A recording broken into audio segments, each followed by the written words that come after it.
Azərbaycan Prezidenti İlham Əliyev Mərkəzi Bankın yeni inzibati binasının açılışında iştirak edib.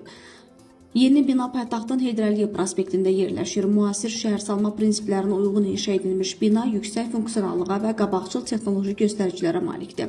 Bina 35 mərtəbədən ibarətdir. Burada ümumilikdə 1300 nəfərlik iş sahəsi, konferans və mətbuat zalları, müxtəlif təlim və toplantı otaqları var. Burada həmçinin əməkdaşların asudə vaxtının səmərəli təşkili məqsədi ilə istirahət məkanı yaradılıb, 340 nəfərlik yeməkxana da onların ixtiyarına veriləcək.